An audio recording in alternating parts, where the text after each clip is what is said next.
क्या मुसलमान वाकई किसी खतरे में आपको लगता है मोदी राज में? आसान होता है लोगों को खतरा दिखाकर डरा कर अपने साथ लेना। लोगों को ऐसा लगने लगा है कि भाई मुसलमान तो सबसे बड़ा नासूर है, अब उस नासूर को कैसे निकालोगे? नरेंद्र मोदी के शासन में अगर आप देखेंगे तो जितनी शांति है उतनी कांग्रेस कभी नहीं दे पाई, लेकिन फिर भी मुसलमान कांग्रेस के लिए तो अच्छा सोचता है। मुझे नहीं लगता नरेंद्र मोदी के लिए ज्यादा अच्छा सोचता है। दंगे होना न होना डिपेंड करता है स्टेट गवर्नमेंट्स के ऊपर। इसमें सेंटर का एक हद तक बस दखल होता है। लोग पूछेंगे कि मॉब लिंचिंग के लिए मोदी जिम्मेदार? नहीं, हम तो मोदी को तो कहीं नहीं रहे। नहीं, लेकिन मैंने जब शुरू में पूछा कि मोदी राज में क्या मुसलमान खतरे में, आपने कहा कि लगता है क्योंकि मॉब लिंचिंग की घटनाएं बढ़ी हैं। तो मॉब लिंचिंग के लिए भी राज्य सरकारों को फिर जिम्मेदार रहना हो। बीजेपी शासित राज्य बढ़े हैं और देश भर में दंगों की घटनाएं कम हुई हैं, जो कि आंकड़े कह रहे हैं। तो इसका मतलब नरेंद्र मोदी जो एक तरीके से बीजेपी का नेतृत्व कर रहा है, वो मुसलमानों को साथ लेके चल रहे हैं, हिंदुओं को साथ लेके चल रहे हैं और दंगे कम होने दे रहे हैं। इसका मतलब मुसलमान मोदी राज में ज्यादा सेफ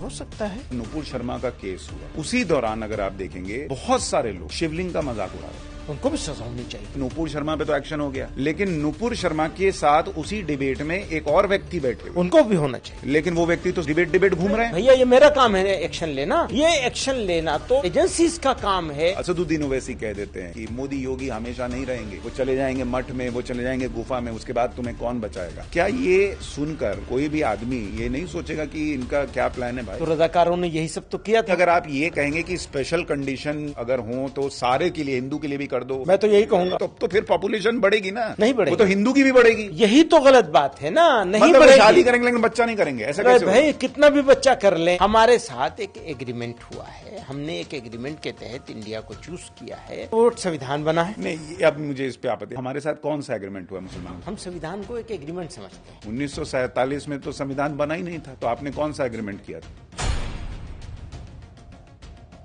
एक जो डिस्ट्रिक्ट जज है वो होता है, दो और लोग जोड़े जाते हैं उसके साथ, उससे वक्फ ट्रिब्यूनल बन जाता है। अब डिस्ट्रिक्ट जज के ऊपर भरोसा नहीं करेगा इंडिया, तो किसके ऊपर भरोसा करेगा? जब डिस्ट्रिक्ट जज पे इतना ही भरोसा है तो वो दो मुसलमान क्यों जोड़ते हैं?